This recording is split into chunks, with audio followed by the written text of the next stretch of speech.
uh, Gigi wrote to her and said, I'm really sorry, but I have followers, and I told them it would be up until Sunday night. I can't have them come back in and find it's gone. So I can't do it. And I said to her, you think you're going to regret that? She said, well, we'll see, but integrity is the most important thing. And last night at 6 o'clock Pacific time, the auction ended Sunday night, and she got $410 for the. Yeah, Mark, your reaction was like mine. What? Sorry. Yeah. So, there's a multiple stream of income. And Right. you ask how Gigi was. Gigi's doing just fine. Meanwhile, she's stealing from my business, as you know. Well, So and she's we got a all good life. appreciate that she does that, Ben. That's great, because that's the only way we get free shipping. So Say, Ben, I've got, you made a really strong comment when we started here about multiple streams of income. And this is my philosophy, is that as long as it runs parallel to my mission and it supports my main thing, that's what I do. And people say, well, Tom, how do you do 3 or 4 businesses? Well, they all support each other. I'm not going off in different directions. So exactly. I could always change lanes to provide more value for my customer depending where they're at. I think that's, people, how do you do that? Well, it's real simple when you're clear on your primary offering is, and then you can support it. And, affiliate marketing, I do affiliate marketing, but I only promote what I use, the benefit of the product and service, because it supports what I do in my business. So a lot of people say, well, gee, what are you doing in your business to get more market exposure or better communications relationship? So I only use affiliate marketing for those products and their services that I use that it would be benefit to somebody else, even though it may be contrary to what my primary gig is. But sure, affiliate marketing is a great way to take something you use and share it out there and get paid for it. So that's another great source of income. Yeah, the other thing I've done is stick to the proven system.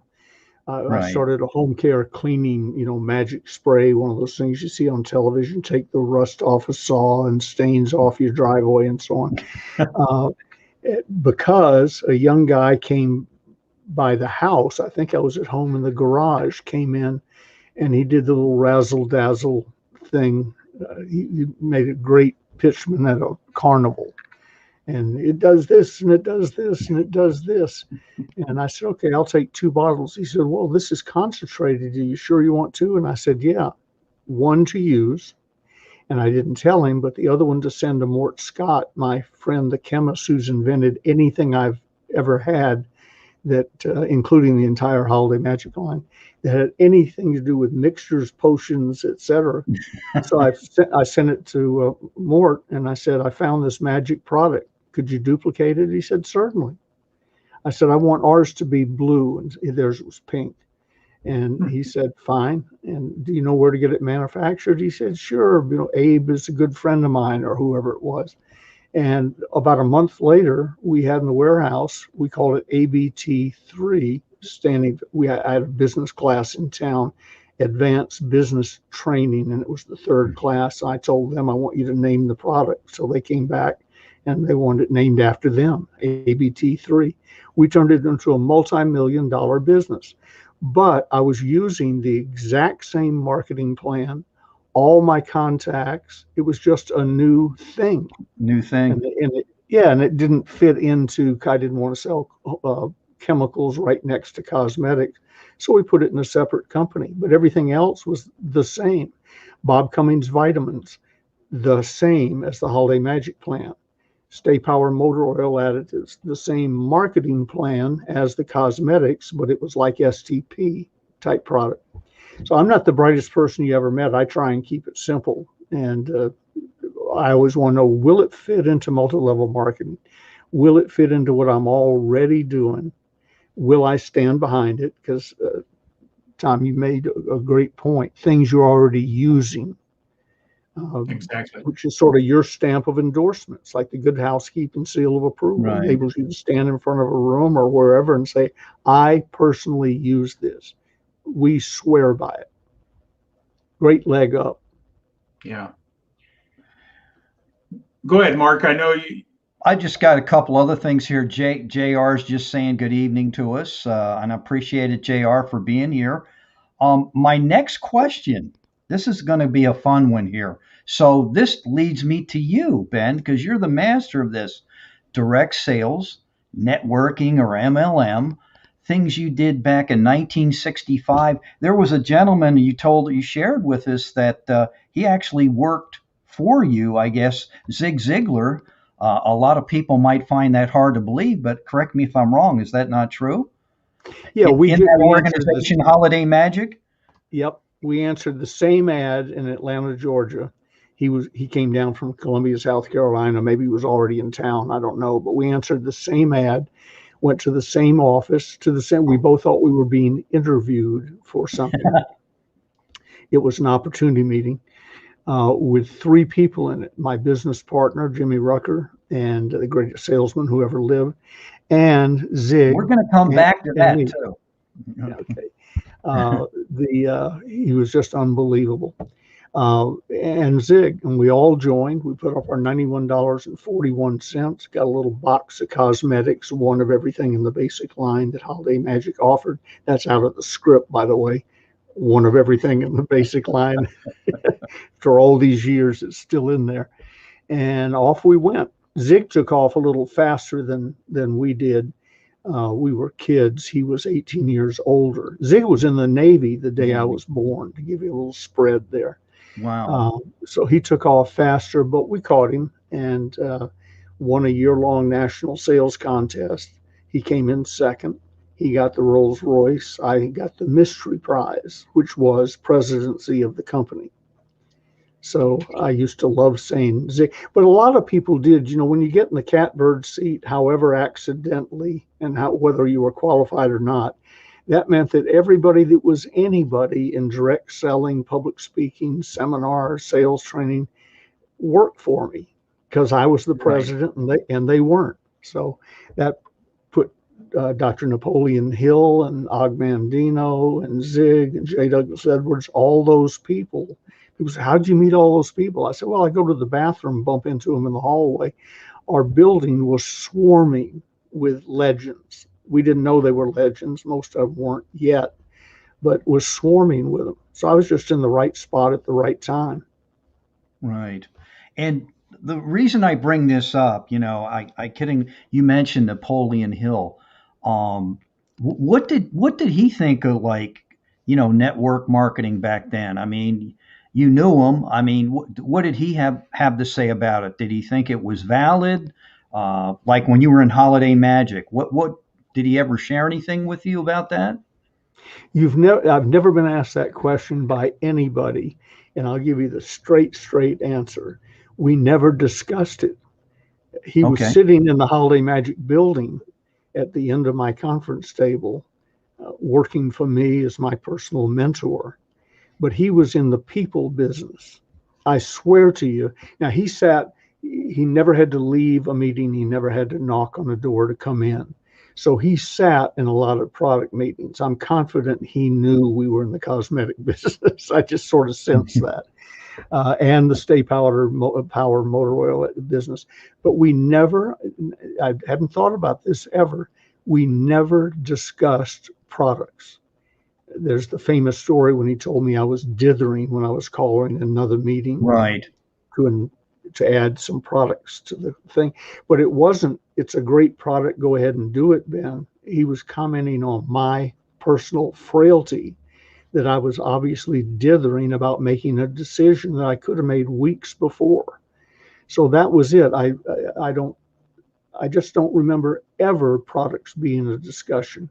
It was the people business and how do we build people. And we were working on building a new company. I had already started Leadership Dynamics, which was the foundation of the modern human potential movement, forerunner to EST and LifeSpring and all those. They all came from Leadership Dynamics right in the Holiday Magic building. and Mind Dynamics, which was a spinoff of the Silva mind control thing, more of use of the subconscious mind and programming and so on. And Dr. Hill and I were working on mentoring dynamics. And again, Tom, what we were talking about a moment ago, I was going to take the same people who are already teaching in Holiday Magic and Stay Power and so on, and they were going to come to California, and many of them had already been there many times, but come to California, stay at the Tiburon Lodge. We were talking about Marin County a while ago. Stay at Ben Farlotti's Tiburon Lodge for 30 days with Dr. Hill, and then go back out to the world as certified in mentoring dynamics instructors, personally trained by Dr. Napoleon Hill. Wow. And Dr. Hill was rude enough to die on me right before we launched it. My. And the reason that people say, well, why didn't you go ahead and launch it? It was based on, it was really crucial that the first 50 or 60 instructors had met and been trained by Dr. Hill. Currently, I'm the only one alive that I'm aware of, except maybe a family member, who even knew Dr. Hill. There's people running around waving their copies of Think and Grow Rich, but they didn't meet him. They weren't trained by him. And that was the unique stamp I wanted to put on these first 50 or 60 instructors. That's incredible. That is incredible. You know, I'm a big studier of Napoleon Hill. Was introduced to me in 1983 by my business mentor at that time, but I didn't take it seriously. But we followed the instruction of what he was using the book for, and the thinking process and what Napoleon Hill taught elevated me the #1 person in the company. But when Richard left the company, so did that discipline. I fell back into the middle of the pack. So I think those principles that are taught in Think and Grow Rich absolutely work, but you got to apply them. You got to stay focused on them. I think that's something you shared with me one time in our conversation, your ability to stay focused, right? Well, that was one of my problems. Yeah. So, when I think of Dr. Hill, I think of Ben, focus. Focus, Ben. I can just see that too. Yeah. But I'm just real quick. I got to mention this one. See, I'm always the last man out here, Ben. So, fellas, amazing how Mark is always the least handsome on elevating your profits. So, there you go. I've gotten bumped already. You're numero uno, so I guess Tom's 2 and I'm 3. I'm out the door here. So, thank you, Eric, for that comment. Robert's out here pontificating the finer points here. He's letting us know amongst Ted. Langle is here saying hello to everybody. Geez, there's a bunch of people out here, so I'll work it in. One of the questions I did want to ask you, what was it like when you started in Holiday Magic? How did you get people to meetings? Because you didn't have this platform, so you had to use the phone, I'm assuming. And how did you physically go pick up people? Did you have a hotel meeting area, or how did all that work, Ben? How did you develop it? Well, various stages of development, but in Atlanta, where Jimmy Rucker and I started, and Zig and everybody, we met a couple of different locations over the years, but the main location was the Georgian Terrace Hotel. It's right on the corner of Peachtree and Ponce de Leon, still there. Mm-hmm. And I lived right catty-cornered at the Ponce, the old 9-story apartment building built for the Candler family, the Coca-Cola founders. And the other corner is the Fox Theater. So it's a neat place. Absolutely. But I walked to work. I came down the elevator, walked across the street, and went into the grand ballroom, where we had 500 or 600 people a night, 6 nights a week. And the way we got them there was everybody and anybody. I wish I had a little pocket mirror, but we used to laugh in training classes. Everybody carried a little pocket mirror. And they said, well, how did you find qualified people? You put the mirror under their nose, and if you got vapor, they were qualified. And people say, well, that's insulting. Oh, my God. I said, it's how I was qualified. I was a high school graduate, barely, who answered a little one ad in the Atlanta Journal, who went to a meeting at 1447 West Peachtree Suite Suite 300, met Bill Dempsey. He didn't ask me about my education or anything. What he wanted to know at that moment was, did I have $91.41? And then the system would take me from there, and it did. I went from making $100 a week.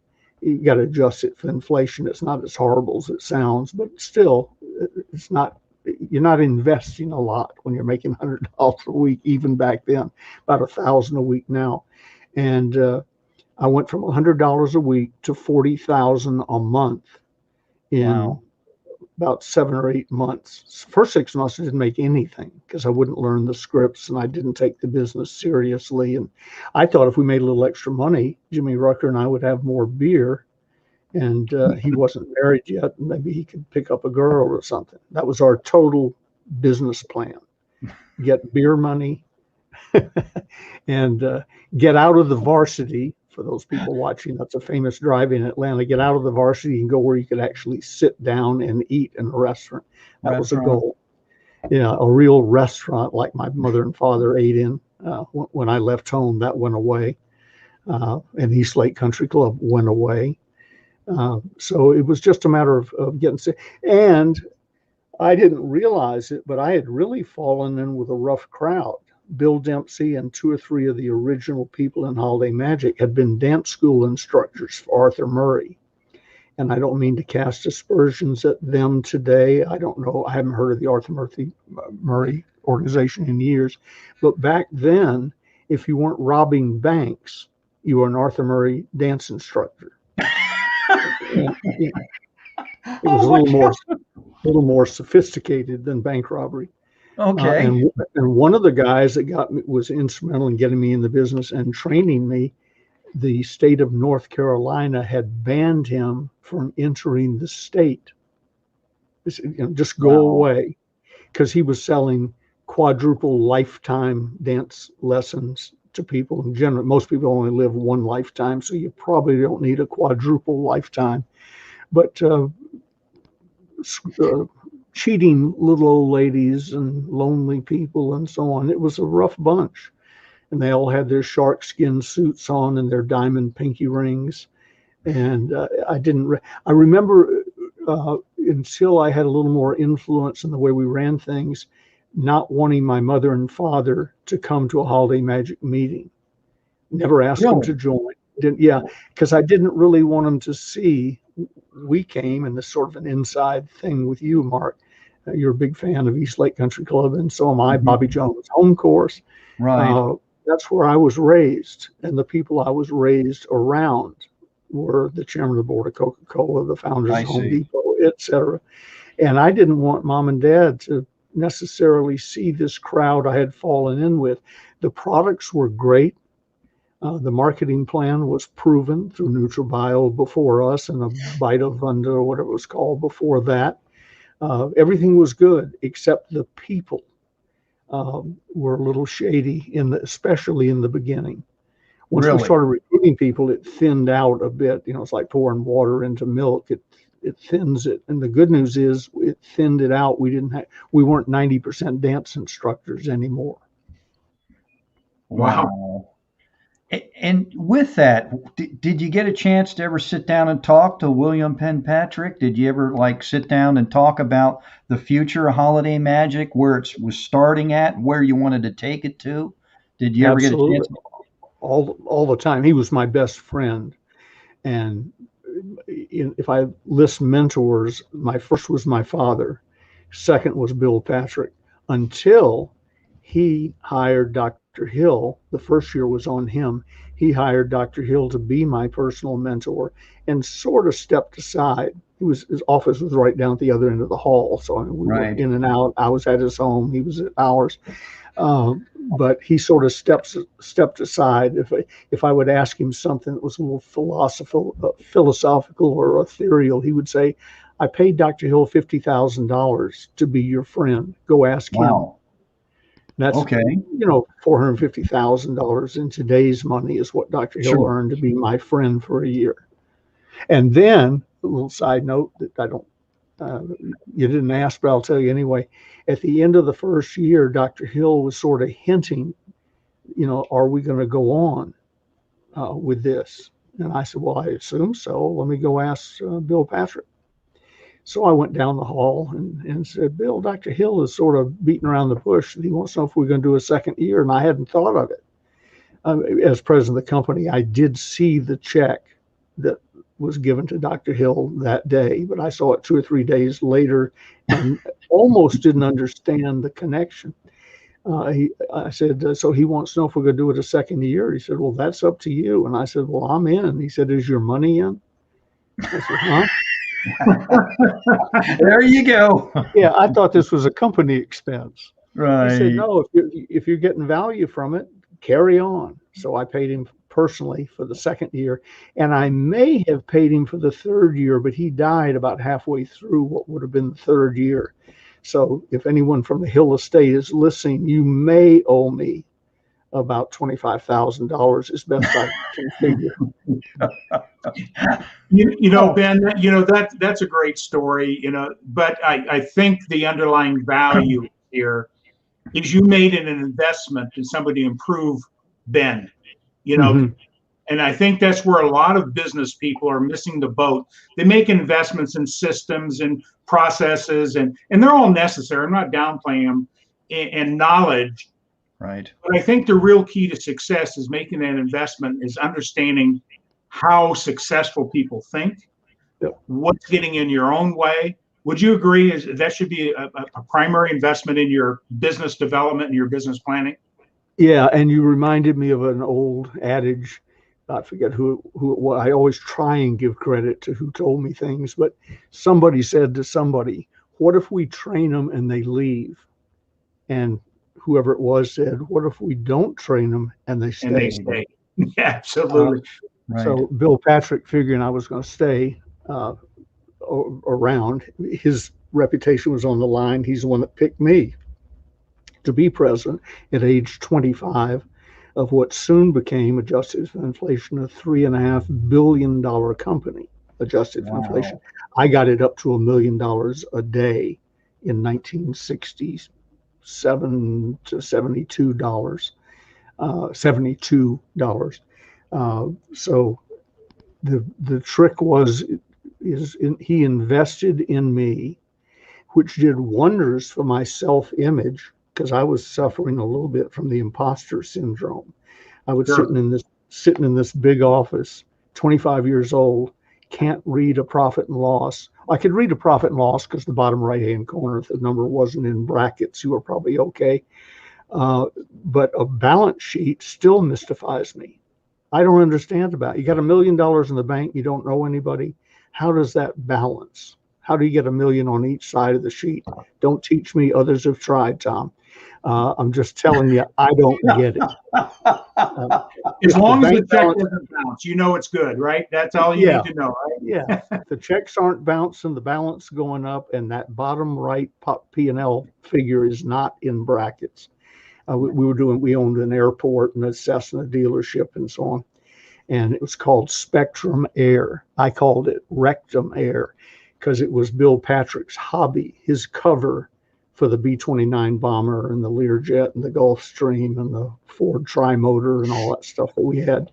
And the first time I held a board meeting for that company, I flipped to the back, last page, bottom right-hand corner. And it had only lost $3,500 that month, Spectrum Air, $35,000 today. And I went, whoa. And Harold Lipscomb, my financial guy, said, Ben, it's the best month it's ever had. Celebrate.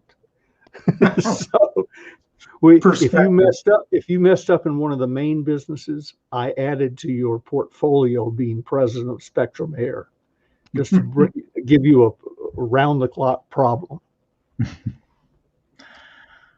What Tom said there is so true, though, about investing in people. Like in sales or any organization, it's their CRM, it's their intelligence, it's this, it's that. And those are all great mechanisms to have. But if you don't have the right person behind it, what good's it going to do you? And I think reading your books, that message is there if you really study what's in the material that you're presenting. And you mentioned Jimmy Rutger. By the way, I did share this out to him. So if you're listening, maybe he's undercover listening. I would welcome the opportunity to interview him sometime. But what was it like to watch him in action? Like here you are in this MLM thing, making it happen, and everything you write about the guy is just like he's a natural, like it's walking. And he talks to people and he makes it happen. You spell it out in detail how to do these things. But what was that like? Well, like a lot of things where you don't know what you should be paying attention to at the time. We went to high school together. We drank beer and chased girls together. We got in all sorts of trouble. He said a funny thing the other day. He said, Ben, have you ever noticed that all the trouble we ever experienced started out as fun? Picture Stone Mountain. Picture the carving on the side. Sure. Picture a Volkswagen on top of the carving, driving around in the middle of the night on the top of Stone Mountain. If it was 1962 and the Volkswagen was gray, that was Rucker and me. We had found a back way. We'd found a back way up Stone Mountain. Did you drive up there? Drove it up.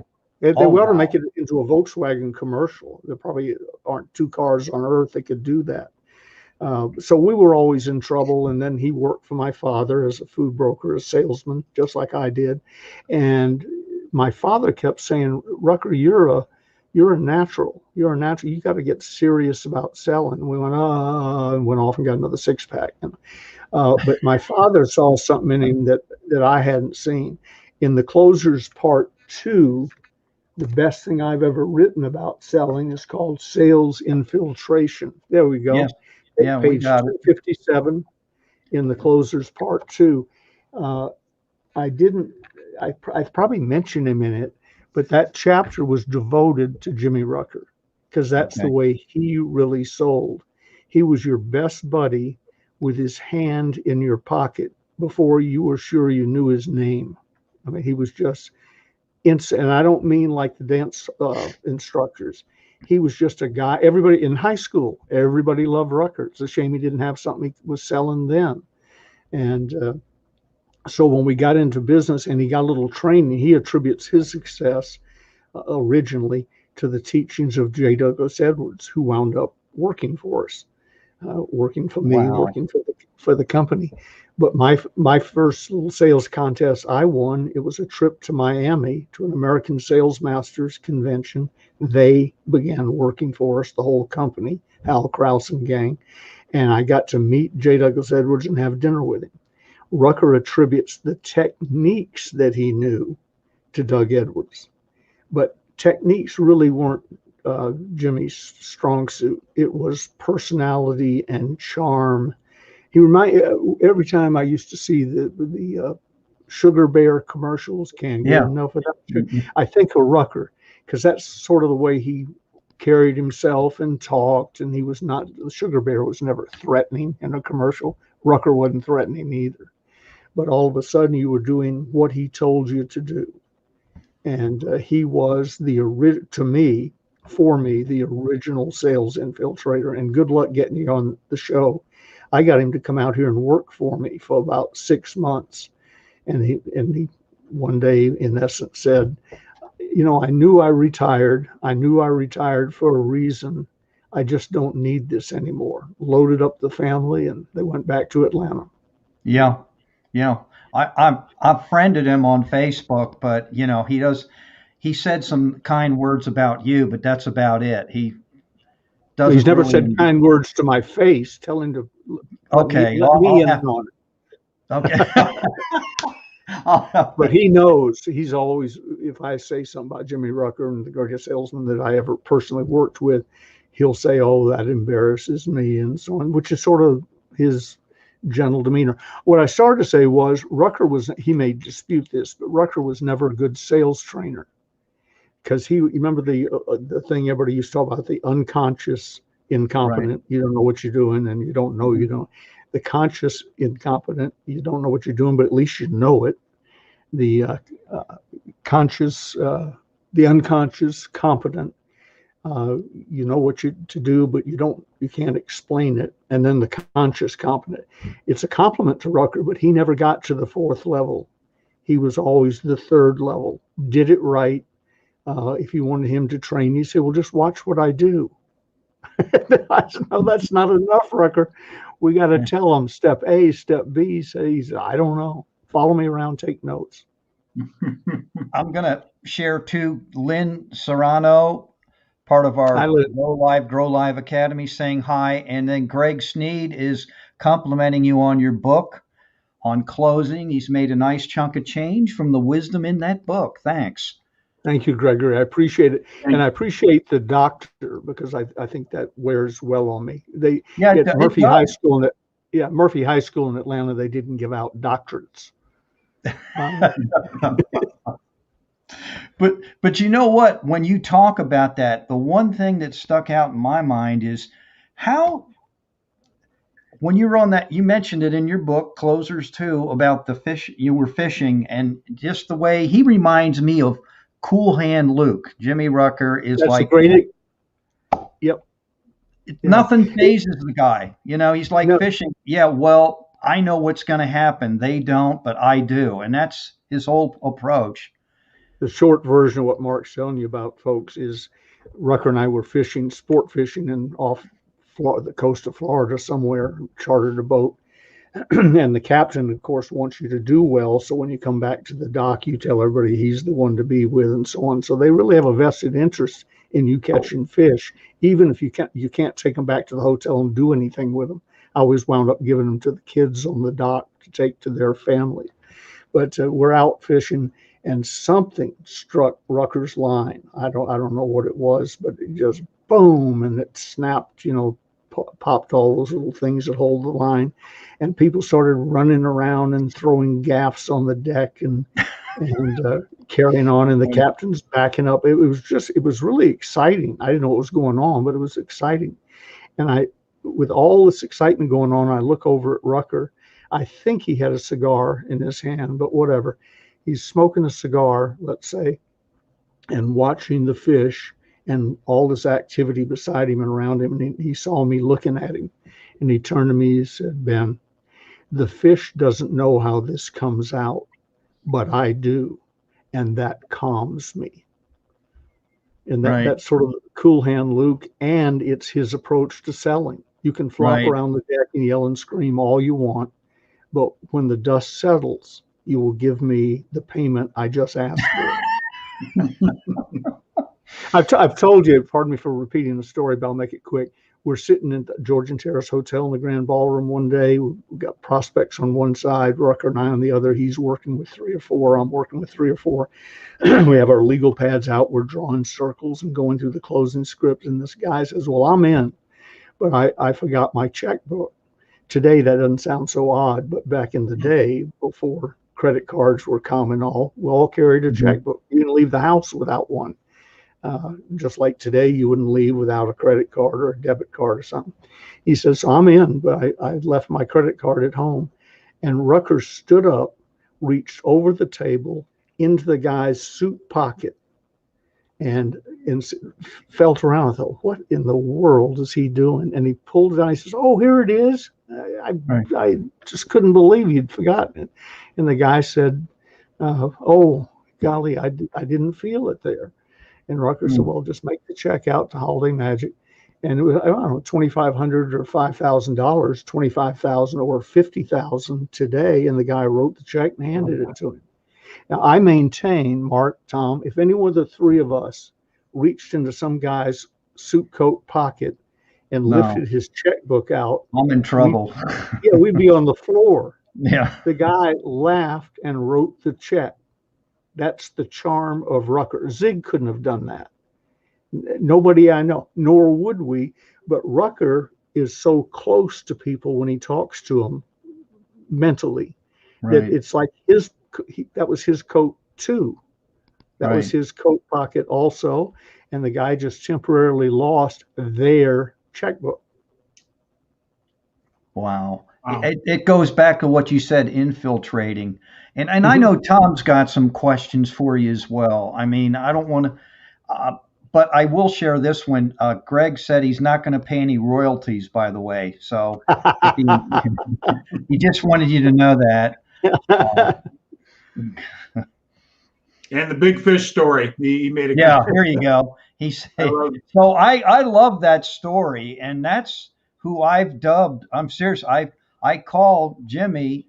He's Cool Hand Luke. I mean, and I just watched that the other day. I just thought about it. I said, I'd like to watch that thing, and I studied it, and I said, that's Rutger. That's him, man. They're in a prison camp, but look at how the way Paul Newman handles himself as Cool Hand Luke. It doesn't faze him. What we have here, gentlemen, is a failure to communicate. Yeah. Great point. I've been in lots of arguments. I used to be really hot-headed, and a lot of my friends were, and so on. I've never seen Rucker in an argument. He'd just smile and nod his head, and the problem would go away, and he'd win. Wow. Wow. But Tom, shed some light on this. With now we're into the MLM thing and networking and.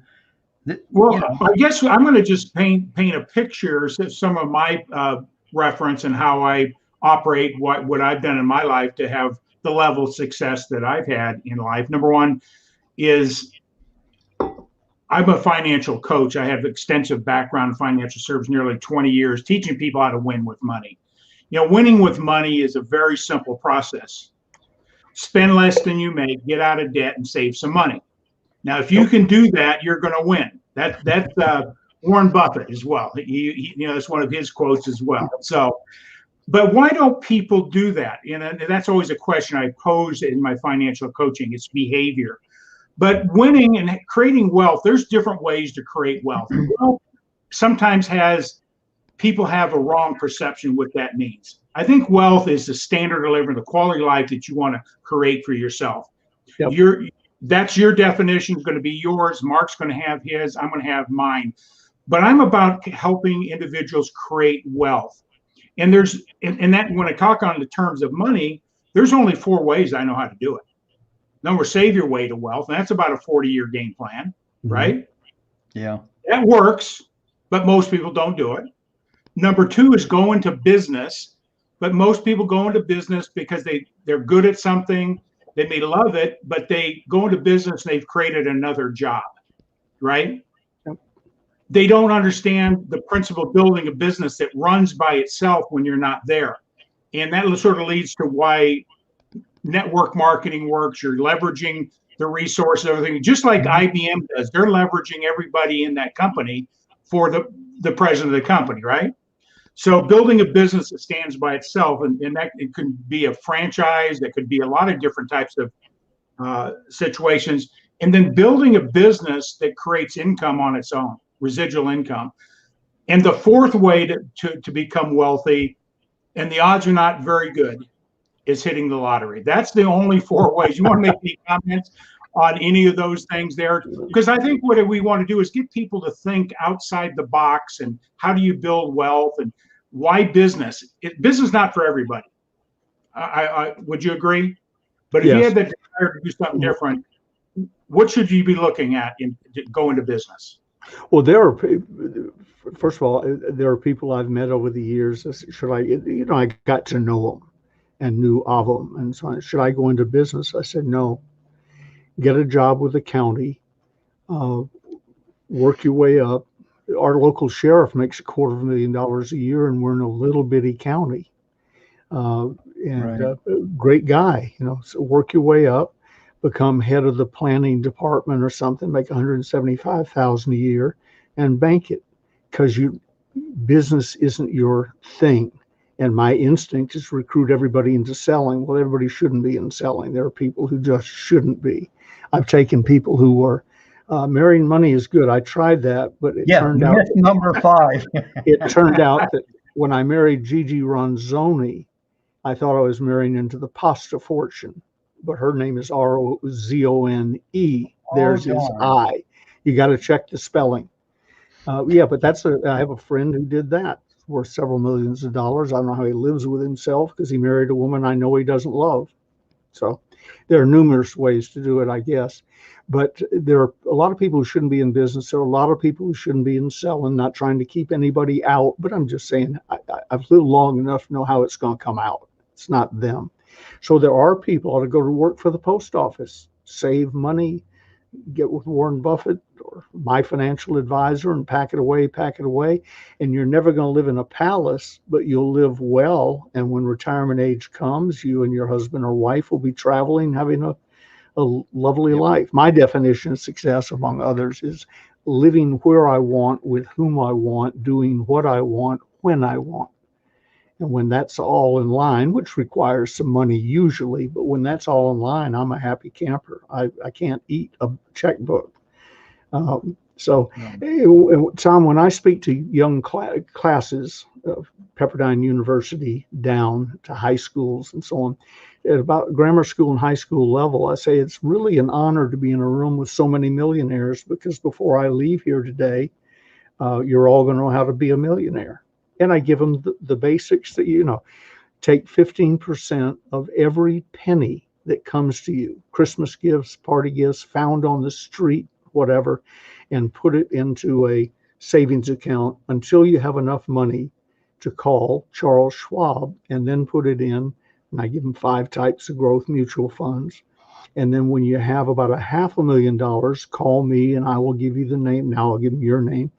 I'll give you the name of my certified financial planner, who without him, there would be some times where I would have been homeless. No matter how much money I made, if you spend more than you, as Jim Rohn said, when your outgo exceeds your income, your upkeep becomes your downfall. I had that happen to me. I was living in one of the biggest homes in Marin County, overlooking San Francisco Bay, and everything was wonderful. I left that town in a borrowed Mercury Bobcat, little bitty car, lent to me by a guy from whom I had bought 300 cars to give away. Marin Bay, Lincoln Mercury. He reluctantly lent me a Bobcat to get out of town. I had never driven up to the area we're in now, this greater Sacramento area, Lake Tahoe area. So I didn't know the way to get there. I didn't know it was a big deal without crossing a toll bridge. I left Marin County in San Rafael, on the San Rafael Canal, with 50 cents in my pocket. And then I crossed the Carquinez Bridge. I didn't know there was a Carquinez Bridge, but I do know the toll was 45 cents. So I drove into this town with a nickel in my pocket and a borrowed car. And an empty gas tank. Huh? And I said, in an empty gas tank. yeah, probably would. I hopefully lent it to me full. I think I had a gas card that had not yet been shut down, a Chevron card, but that followed before too long. So anyway, I tell the kids, don't tell me, well, you don't know because you've been successful and so on. I do know. I've been there. And I say to the kids, there's not a kid in this room that doesn't have a nickel in his pocket, not one. Right. Well, with my nickel in my pocket, I started the 800 call center industry, which A, didn't exist, and B, 95% of all Americans didn't know you could dial a toll-free number and have it not charge anything. So because it was obviously long distance, wasn't their local area code, they yelled like you used to do when you called your grandmother, because long distance didn't travel well. And they talked real fast because they thought it was costing them money. But that's what I started, with a nickel in my pocket. Why? I went back to the systems we were talking about.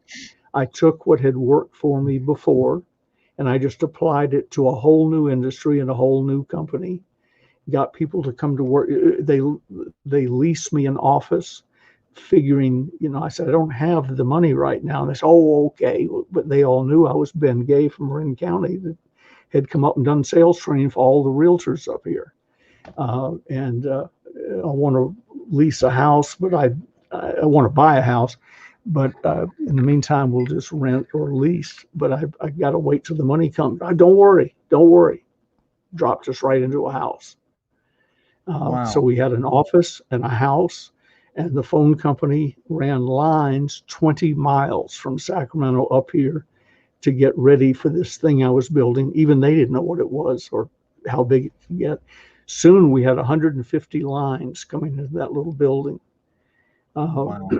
and had built the world's largest answering order taking service because I went back to the system and started that had worked so many times, but it worked for everybody, but it worked for me so many times since I started my lawn mowing business at 14. Starting the lawn mowing business at 14 and starting the National Communication Center were very similar. I took the formula my father had taught me and did it again. Yeah, Ben, I think that's it. Anybody that's out there listening today and looking at business, make sure it has a system. You don't have to create it. A lot of people go into business, they think they have to own and make everything. I believe find somebody that's done it, has a system that works, and follow it. And I think that's what the beautiful thing about going into business in network marketing, multi-level, products been developed, marketing systems, sales materials, resources, payroll, all the things you need in any business has been created. And they have a system, just like a franchise. That's why I look at network marketing. Why do people buy franchises? They have a system that generates money. They don't buy the franchise because they like hamburgers, right? Or Taco Bell. Or I should have known. How many can you eat?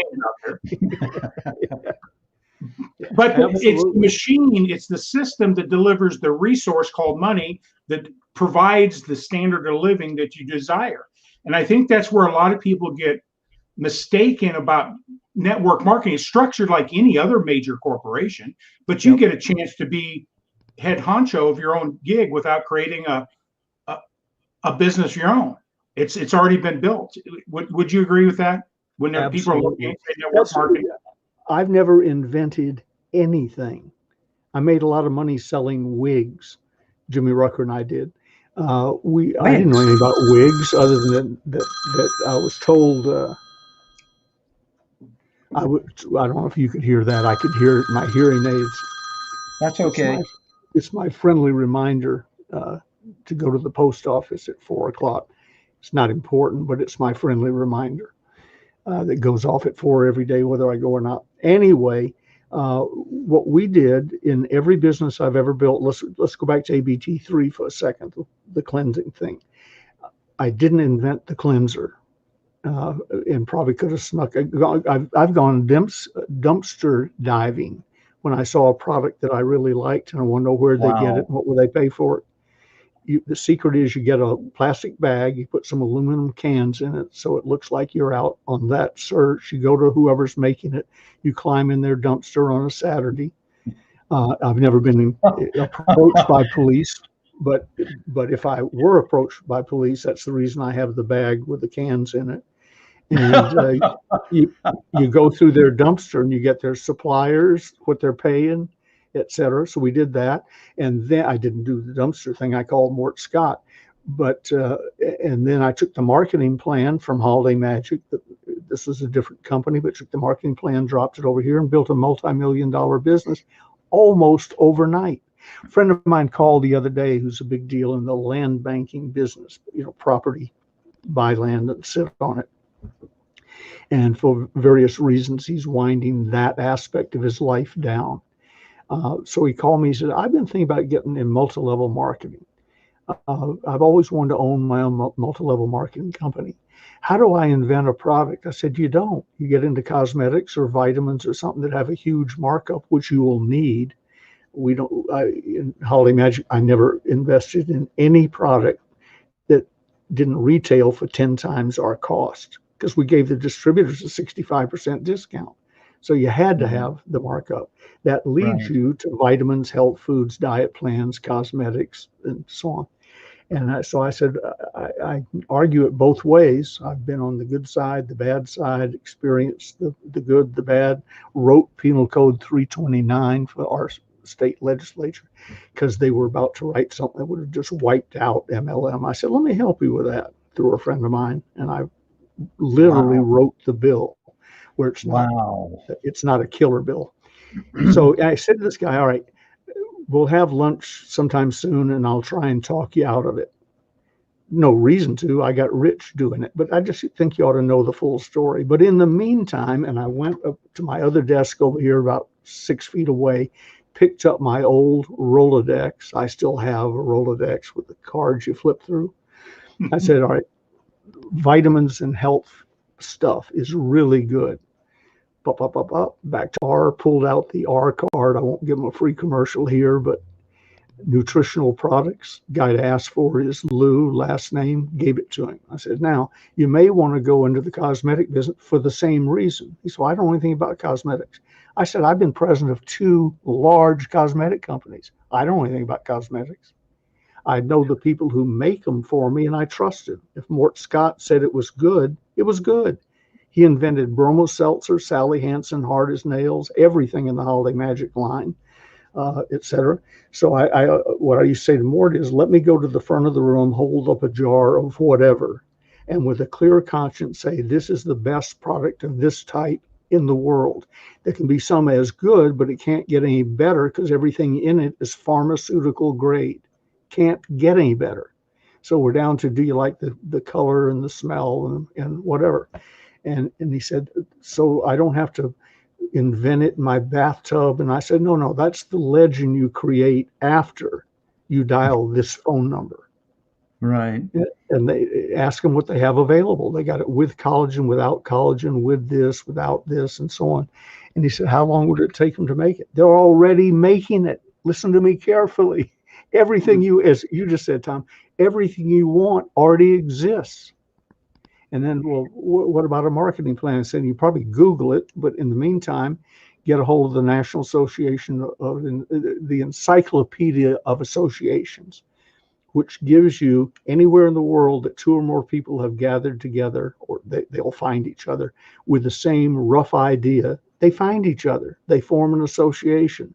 Other people join them. They share their problems. They share their solutions, and they're all available.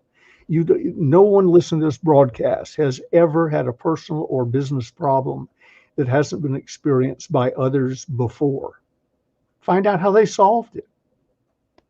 Earl Nightingale, you say, it's probably in the library. He would say with his droll voice. He said, everything that's ever been created. And Earl was talking before the internet.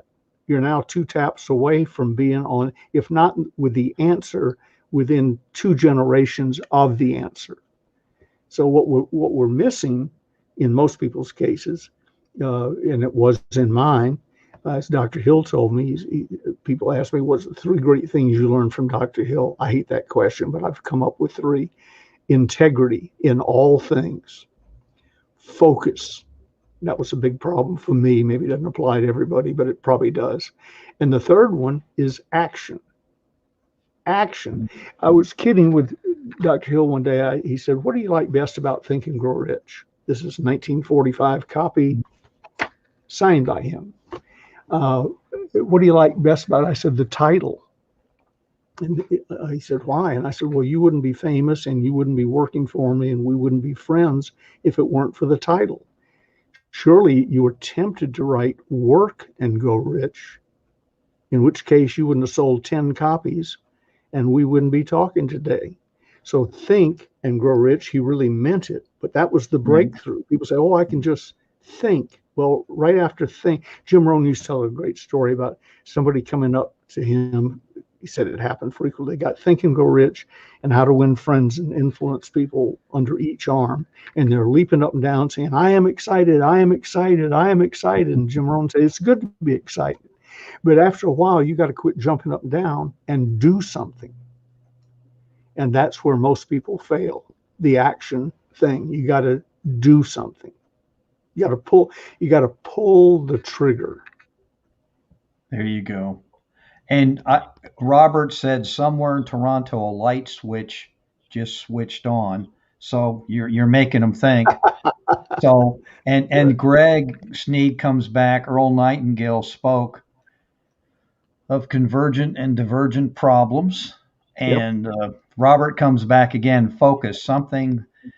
This is often most notable by its absence in my perception day to day. So I think we all struggle with that.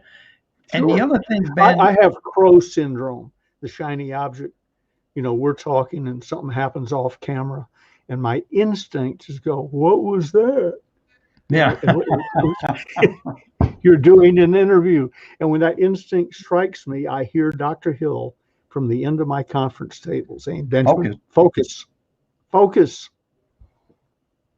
And Robert says, as long as you remember that I'm armed with a weapon that can be fatal, the dagger of humor. So that's kind of interesting concept. One thing you pointed out, Ben, and I just want to share this. I really admired you the last time we spoke. You mentioned about you did fail. You've been through those dark times. I'm not going to bring it up that you possibly were thinking about doing something else with a pistol, tasting gunpowder. I don't want to get into that's sort of a gentle hint, isn't it, Tom? I know. For those people who are watching, you can't put two and two together and think he was going to commit suicide. Ogmandino saved my life that day. I know, but it's amazing that people don't think about these things, that they look at someone like you, oh, he has no problems, Tom has no problems. We all have stories and situations. It's a matter of how you handle it. And people like yourself inspire me to keep moving on. Tom, there's a bunch of people out there that, I could go back 11 years ago and all the fun I went through, but I don't. I just look ahead and, stay focused, and that's it. It's easier said than done, but I know right now in this land of COVID and this and that, and what Tom and I are talking about, this platform can help you if you choose. You want to climb on board what we're doing, just sharing that out there. But there's a lot of doom and gloom. So what would you tell somebody if they're thinking about going MLM, or, what would you say to them? Is it worth doing as opposed to doing your own business? Because you've done both. Business. You've done both, and you're qualified. Yeah. Assuming you've checked out the company and you're associating with good people, that's the key. Marketing plans are marketing plans, and it was ingenious when it was created, but it hadn't been changed much in 60 years.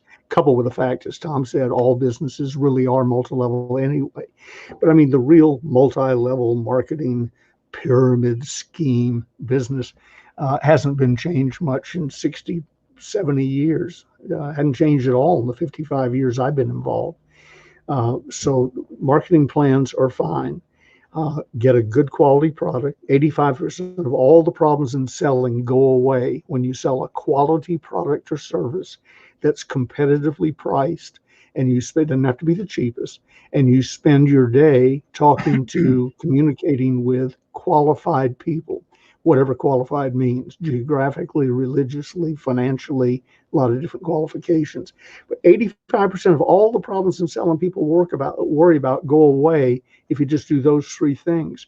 The rest is about 5% product knowledge and becoming a person of class, quality, and substance yourself. So check out the company if you're not going to start your own, which I would suggest that be your second step. First, learn how to do it on somebody else's money and experience. So check out a quality product that you would personally use and swear by. Don't sell junk. The Yugo was a horrible car. Some of you people are old enough to remember it. There's nothing on earth. Nothing on earth you can do to honestly sell a Yugo. It was a piece of crap with four wheels. And people come to my seminars, how do we sell more Yugos? I don't know. Get a gun, trap the customer in the lobby, in your closing office, and threaten to kill the kids if they don't buy it. Other than that, I don't know what to tell you. So you get a good quality product. If you had access to my magic Rolodex, I just alluded to a vitamin company, healthcare company, diet plan company, cosmetic company. They're right there that you just dial. Come up with a name. I used to get my names off the back of yachts. People get very creative when they name the yacht. So I get on our yacht and cruise around with a pad, writing down names, come back with new product names. So everything in the Holiday Magic line that was created after I got there, everything came off the back of a yacht. Oh, wow. And Mort Scott. That's a great story. Yeah. Think about when you look at the back of yachts, serendipity and fly me to the moon and whatever, and quality products, good people, and be sure that you can stand at the front of the room and say you can't make a product or service any better than this. We've done all that. That's done. You may Right. invest with confidence. And then in some multi-level marketing, a lot of wholesale businesses wouldn't maybe be a good one. But we sold 10.5 million copies of the Closers Part 1 when we quit counting 25 years ago. And cumulatively of all the other Closers books, millions more. Right. Through all that time, we have had a no questions asked, lifetime money back guarantee. And through all those millions of books, we've gotten 2 back. So you want a product that's so good, you can say, I promise you, it's got the Bengay seal of approval. If I'm wrong, send it back. I'll give you all your money back. 2. Greg said he had a book named Never Too Much. Oh, that's great. Cool. It would That's also cool. make a good cosmetic line, Yeah. fragrance line, something. Yeah. Here's a great one I got off the back of a book, and we never did it, but it was called Trespasser. Now think about a sexy woman's perfume. Oh, wow. Yeah. And Trespasser. I remember coming around the corner in the San Rafael Canal, and I said, "Look at that, Trespasser!" And somebody said, "What's so great about that?" It's a perfume name. It's a perfume name. As I said, That's pretty cool. We didn't do it, but I still have it in the back of my mind. Someday. Of course. Now I've said it trademark. here. So, You're a now that I've trademark. said You it got to here, get. yeah. There's so many things I Greg, should. Greg says she got the house. There you got the good perfume. She Yeah. got the house. Yeah, Gregory, you want to put that on the back of a very small boat, like a rowboat or something. You don't want that on a yacht. They might miss the point. Oh, Tom, go on, go for I it. just want to compliment Ben. I've been in sales since 1983, different business, all different types of businesses, tangible products, non-tangible services, and you can name it. But, I've been through a lot of sales training from very, very significant people. So you've mentioned few as we've been talking, but I just really want to compliment you on your book, because I was going through this on certain things and I go, you know what? If I just do that, I can switch something in a significant way, just in this one book. Some of the things about understanding some of the different types of teachers and firemen and priests or whatever it is, their traits of how to communicate with them. Yeah. I wish I would have had that years ago. How to deal with an engineer. That's one of I'm an all concept guy. Don't fill me up with a bunch of numbers or how-tos. I'm a concept. So I just want to compliment. There's anybody in sales, we never know enough. We never know. If you think you know enough, you're failing. You're not going to get to the highest level.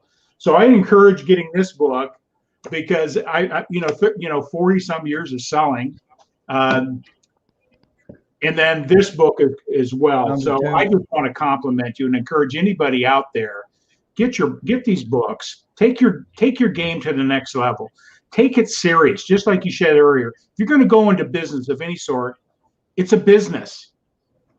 If you go into network marketing or affiliate marketing, treat it as if you made a $1 million investment.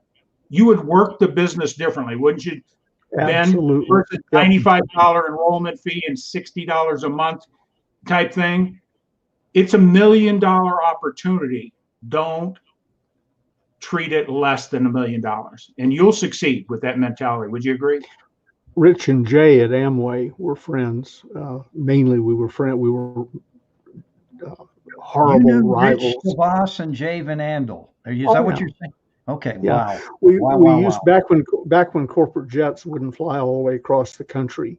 We all refueled halfway across the country. And where most of us went, Glenn Turner, who used to work for us, Rich and Jay and Dr. Shackley and all, we all refueled in Grand Island, Nebraska. A, it was halfway. B, they had girls in short shorts and little cowboy outfits who would come out in golf carts and bring you snacks and all. And the pilots picked Grand Island, Nebraska. because it was halfway across the country, and they got to see those young girls 2 or 3 times a week. So that's the reason we would go there. Anyway, Rich and Jay, we were talking one day in Butler Aviation, the little fixed base operation they had there. And I said, what's the secret of Amway? And they said, well, good products, all the things you're supposed to say. And they did still do, I assume, have good products. But he said the secret is we understood why people really joined us. They were getting friends. They got to go to opportunity meetings and hang out with people and have excitement in their lives. You think about a big opportunity meeting. It's hard to be any more excited than you feel when you're right there. A lot of people don't have that in their lives. So Rich and Jay said it's a thing. And then one day, we had a guy that worked for us. He's passed now, named Richard Strauss. He was an heir to the Rich's fortune, the department stores in Atlanta. Mark, they're legendary. They are gone now, unfortunately. Right. And my arch rivals when I worked at Macy's, Davidson's in Atlanta. But he was heir to that fortune. He needed to join Holiday Magic like he needed a third foot. And he would pay his dues, whatever they were, $50, $100 a month. That's how we paid for the room. Everybody participating paid for it. And he would carry the projector, 60 millimeter projector for the film back home every night, bring it in, set it up, and all the cosmetic for the display, bring them in.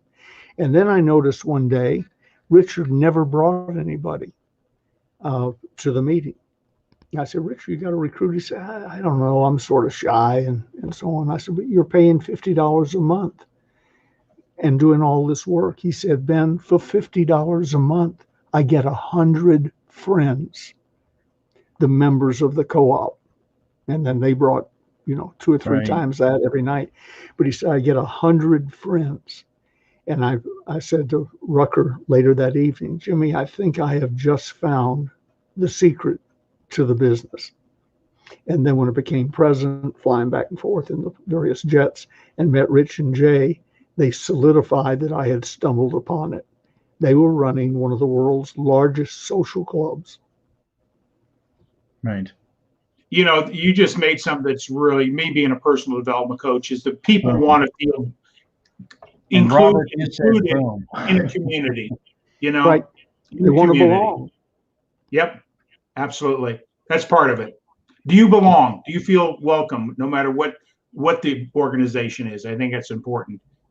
Absolutely. So we had uniforms, black 3-piece suits with a Holiday Magic seal on them. If you were in State Power, had the State Power seal and so on.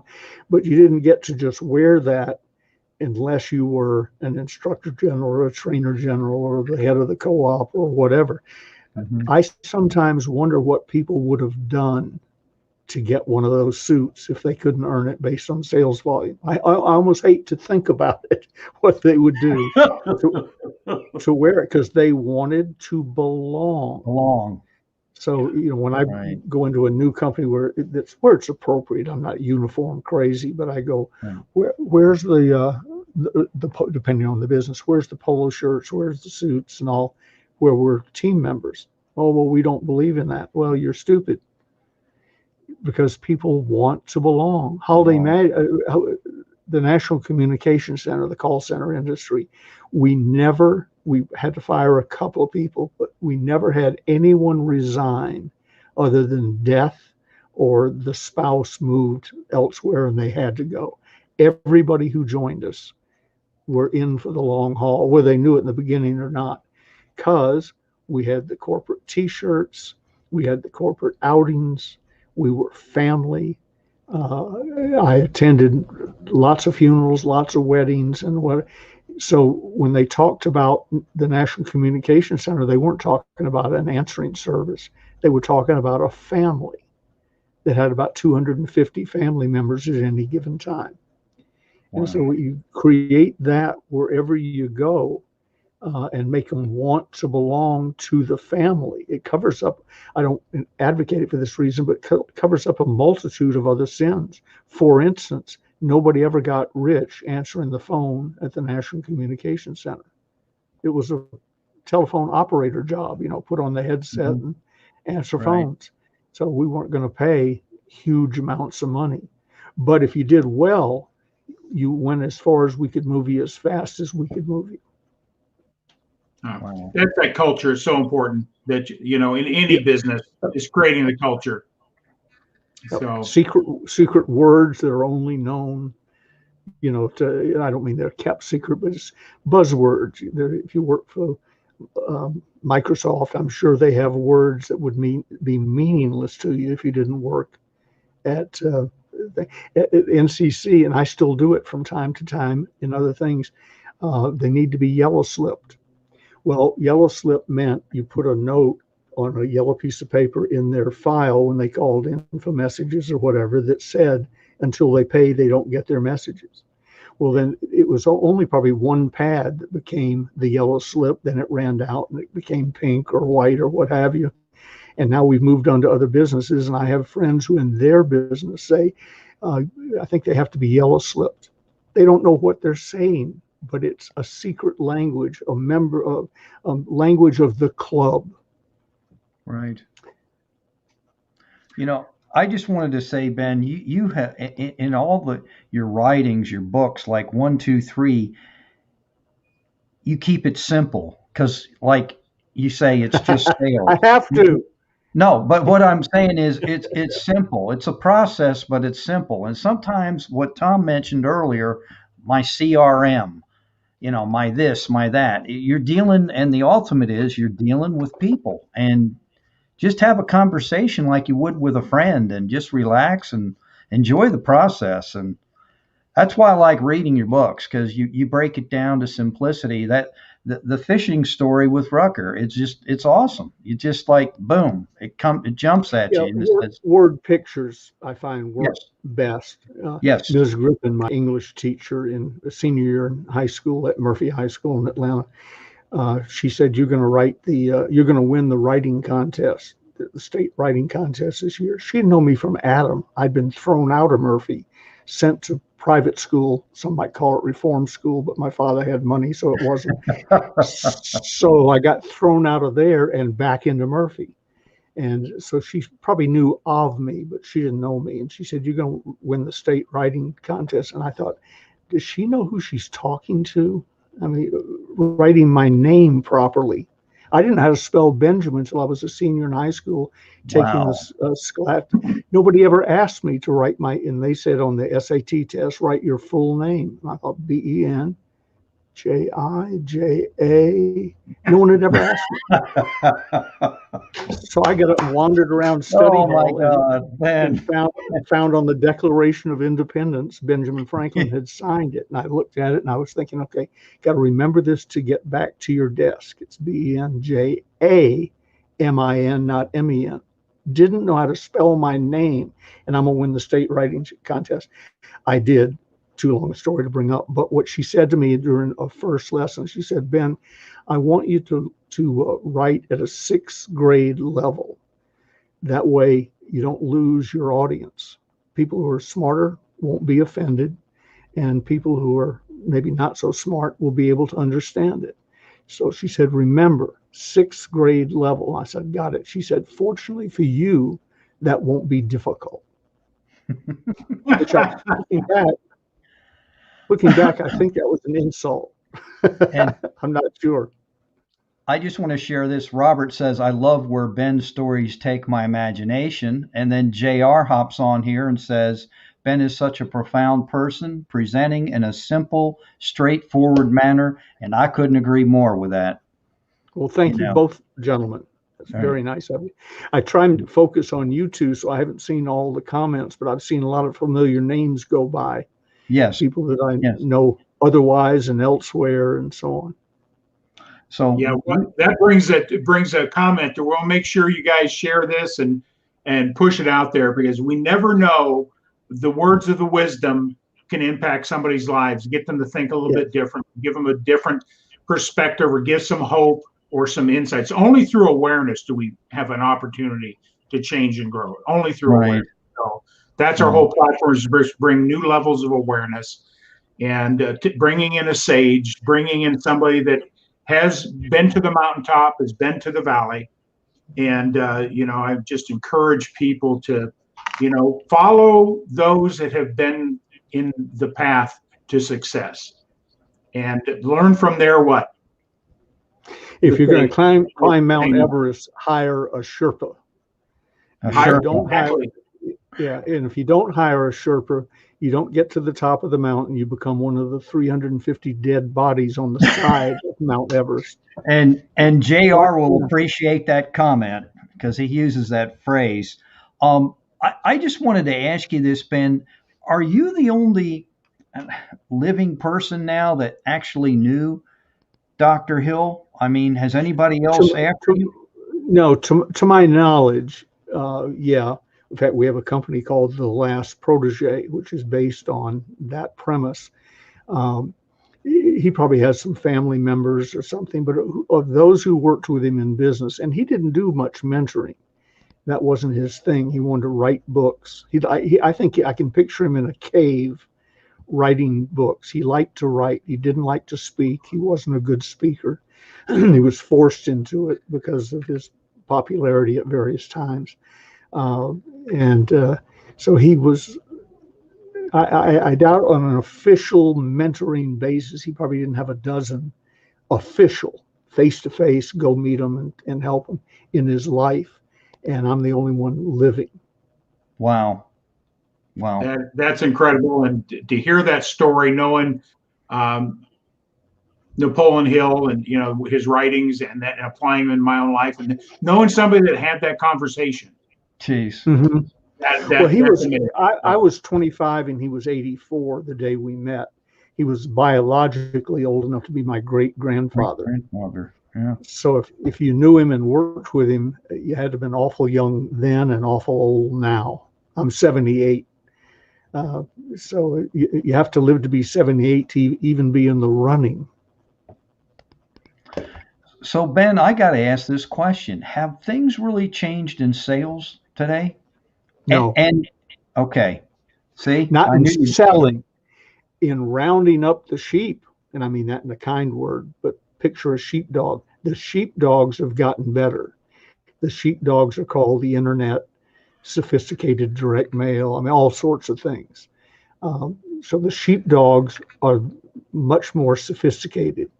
We built a company with 1 million sales in one company. We had several companies. In one company, we had 1 million salespeople at any given time. We were doing $1 million a day the last 4 or 5 years I was there. And we did it inviting people, mirror under the nose, some phone work, but not a whole lot of phone work, and then get in your car, drive out to their house to your best prospect that night. Let's say you had 4 or 5. You went to the best prospect's home. And I can't tell you how many doors I've knocked on where they answered in their bathrobe because they didn't intend to come to the meeting. I said, that's all right. I've marked out my whole evening. I'll wait. Go get dressed. And drive them to the Georgian Terrace. Oh my! So the sheepdog today, people, I don't think they would do that, right. But we did. So the gathering them up has changed radically, and the customer is better informed. Sometimes misinformed, but better informed thanks to the internet. But people say, "Oh, and that's terrible. They know too much."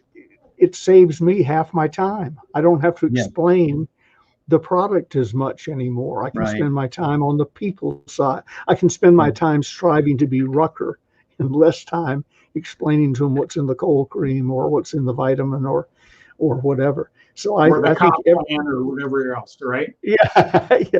So everything is better, but at its core, selling, you still want to know what they wanted to know 1,000 years ago. What's in it for me?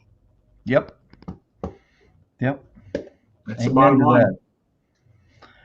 Well, man, I don't know what else to say here. It's been another honor to every time I talk with you, I learn something new. I mean, I'd love to have you around here, when I'm making calls, and you could probably say, focus, Mark, or Mark, you need to do this. No. You could be my, On page 168, Mark, you should have said this. Yeah. Well, I appreciate it, guys. It's an honor being with both of you. And our pleasure, our honor. have me back anytime. If somebody dies or gets stuck in an airport and can't be on your show, call me. Short notice, I'll fill in. I just really love being with you people. Well, Thank you very much. We love having you, Ben. And I got to close on this one. And JR's right. You still need to pick up the phone, whatever communication method that may be in today's tech, and connect and close. And Absolutely. That's called. It comes under the heading of take action. There's that word again, action. Yeah. The phone is not a paperweight.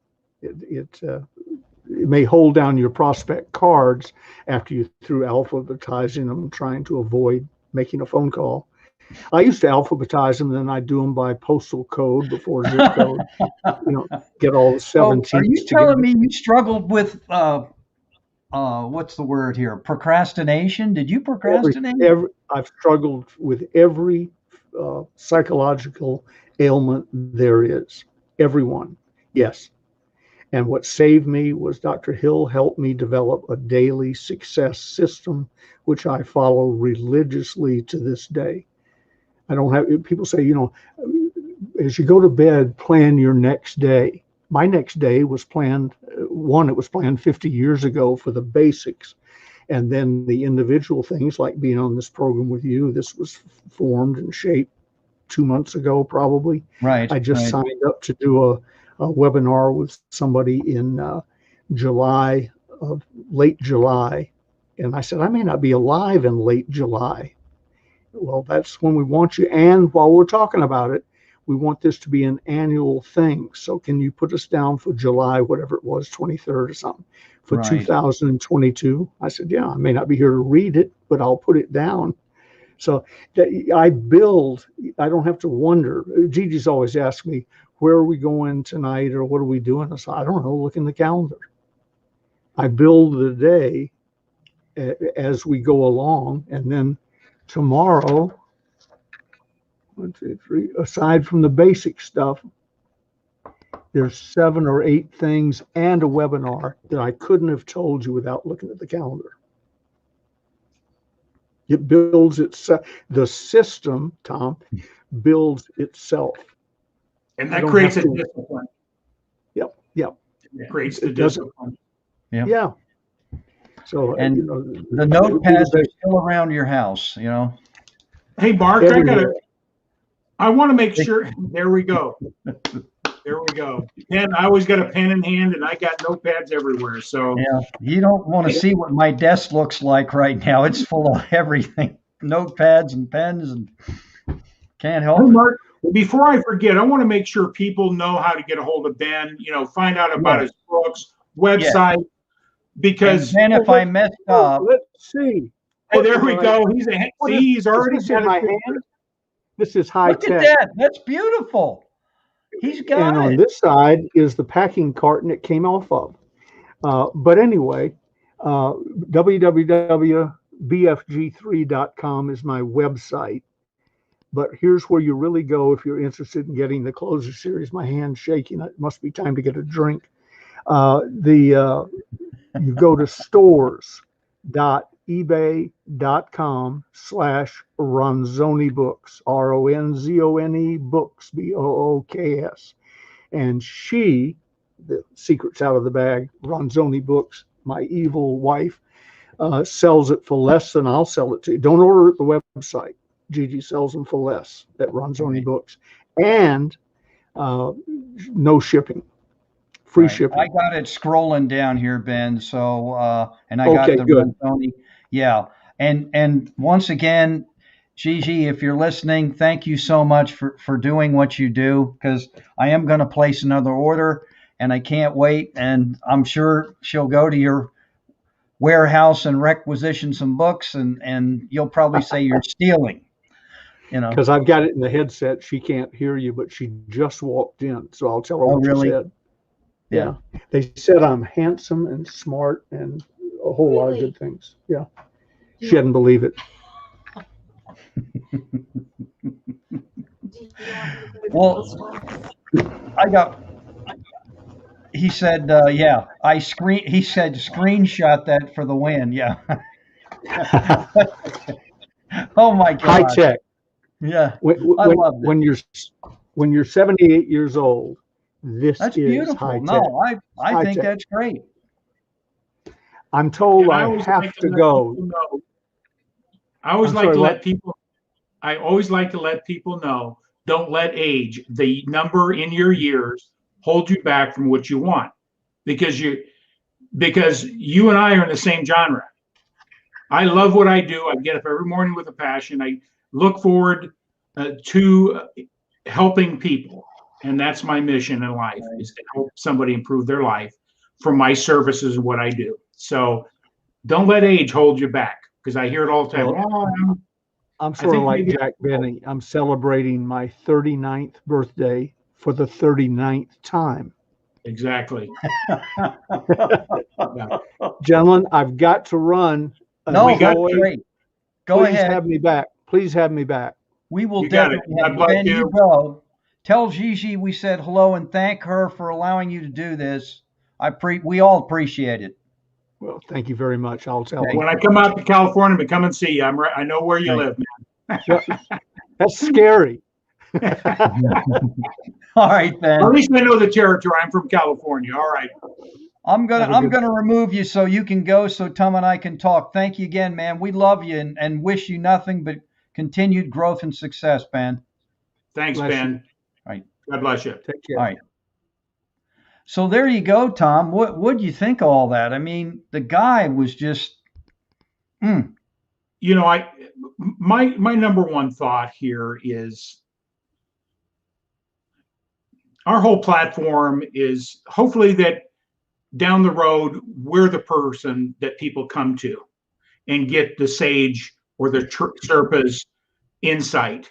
I mean, every time I pick up his book, you know, or hear him speak, even though I heard that story again, I got a different perspective, a different understanding. So anybody's out here hearing this is right. go after your dreams. Be clear on what you want. Plug in. Find somebody that's been the path. They can help you avoid the stumbling blocks, right? Right. So, Right. it's just an honor to have him come into our program and share with our audience. Share it out with some other people. And before we forget, go ahead, Mark. I'll let you No, pontificate. I was just going to say that, I think we got one last comment here, but I think Robert said, this tells me that my association remains on point, including those I don't mention often. So that's cool. And JR said, I already got the Go Live Sherpa in your fold. So that's cool because he uses that a lot. Yeah. Um, I just think what he brings to the tables, I don't know. To me, Ben is that Southern gentleman. He grew up in Atlanta and he's got a lot of stories, but he's done a lot of things. And I've checked him out here locally since I live in Metro Atlanta. And when you mention the name, they know about him. So the guy's in his 70s and he's still out there kicking it. Like, what's that quote from Miles Davis? An old man is someone that has a cane and kind of talks about what they used to do. I'm still doing it. Ben is still doing it. You're still doing it, and that motivates me. It's never too late. So Never. He said something too that I think is profound. He already knows what he's going to do today. His vision is clear. Yep. He's not guessing what he wants out of life, what he wants to deliver in the world. And so he's got his vision, those 5-6 things that it keeps him focused on, and the rest of it just fits in. So that was a profound statement he made. Yep. And he's clear. And that's what we want to do, is bring people to understand that part of winning in life. It's not just business, but winning in life, because what he was talking about works in the rest of your life too. So and look at this. Ronnie Goodwin hopped on here. Ben Gay is the real deal, and that's the best way to put it. yeah. I mean, he's such a gentleman. You can't help but like the guy, Wow. We can sit here and talk, and I appreciate Ron and Greg and I mean, I Robert, want to say JR, everybody that was out here, Lynn. Robert, JR, geez, Ted, um, Lynn, I'm just looking here. I'm just scrolling, Tom. The people, Tom Gavin hopped on here briefly, and he made a nice comment. I mean, I appreciate everybody doing this because they don't have to. I'm very grateful for that. And if you share it out, that kind of, takes it to the next level. Not so much for us, but someone may want to and need to hear what we were talking about tonight. You don't know. Yeah, and there's some people in our audience we're going to have on this show if they'd like to. Just reach out to Yeah. Mark or myself, because I know that some of the people here have something to contribute. And we want to have people out there that have a story, have something they can share. Everybody has something to offer in the area of success. So I just want to recognize that we're looking to edify you, elevate you, and share your talents, your gifts with the audience. And the comments are still coming. Who's next Monday's guest? Man, I'm going to tell you this.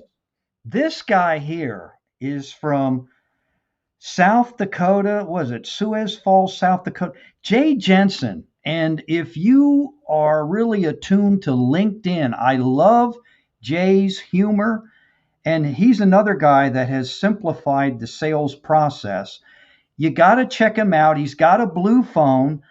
He does some crazy stuff, but it's with a message behind it. It might seem outrageous, but he breaks it down. And what I love, he talks about gurus and this and that. And it's hilarious on LinkedIn because everybody thinks they're cutting edge.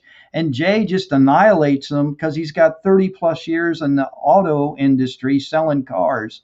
And he's just a phenomenal individual. I've had him on the message. I can't wait to see what he's going to share about elevating your profits. And, Jay's a character, but he's a character that delivers a very profound message. Yeah, we're going to have fun. I saw your interview in the past with him, and I says, we got to have him on, Yeah. So in closing, anything else, Mark? You want any more? I just want to, again, I want to thank everybody, and please share it out. Tom, I appreciate what you do. Again, our guest, Greg Sneed, great comments. I enjoyed. I feel like I got to know you, so I'll have to stay attuned and check you out on Facebook and all the other social platforms. JR, as usual, making those real, to the point comments.